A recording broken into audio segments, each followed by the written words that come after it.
80 years later, the world remembers the soldiers, sailors, and airmen of the Allied Expeditionary Force.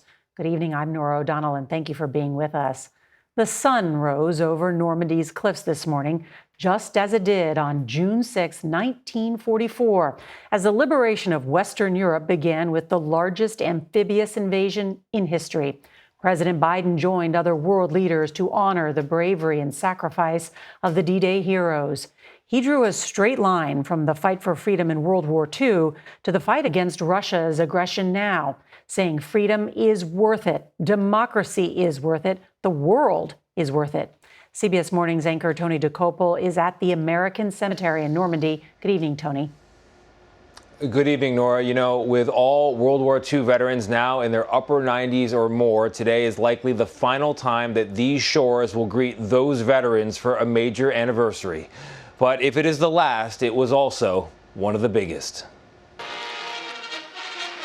80 years after the Allied invasion of Hitler's fortress Europe, President Biden and French President Emmanuel Macron gathered to honor the thousands who died and the free world they died for. De la Légion d'honneur. With Macron pinning medals on American veterans to induct them into the highest French Order of Merit, the Legion of Honor.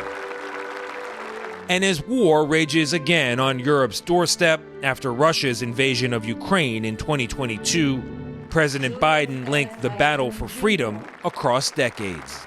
Every generation must preserve it, defend it, and fight for it.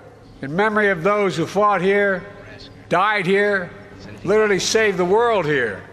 Let us be worthy of their sacrifice. A sentiment shared by Secretary Antony Blinken. One country can't simply violate the territory of another by force, try to dominate its future. If we don't stand up for those rules in our time, then we risk seeing what happened in the time that we're commemorating today. With the soldiers of World War II now at the far end of life's journey, only about 200 American veterans made the trip to Normandy this year. Among them, Onofrio Zakari, one of the thousands of young Americans who landed at Omaha Beach, then just 21 years old.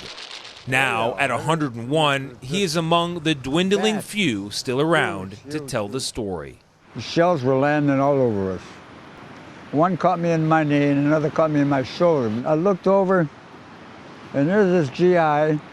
He was sitting on his helmet, and he was holding his guts. He was a redhead. Never forget it. Where did you take cover? Didn't. No cover. No, we just crawled along the beach. Whenever there was a little lull, we got up and ran.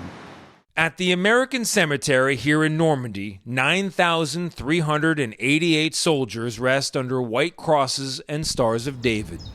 The pride of our nation, as President Roosevelt put it back then, honored once again by their nation today.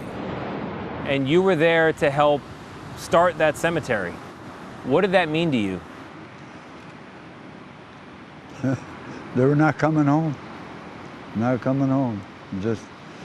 I'm lucky to be alive. And Tony is back with us. Tony, I understand the president's got an important speech tomorrow, again, talking about democracy and freedom. What can you tell us? Yeah, Nora, he'll be just up the shore from here at Pointe du Hoc, a cliff where Army Rangers on D-Day fought up the sheer side as enemy fire rained down on them.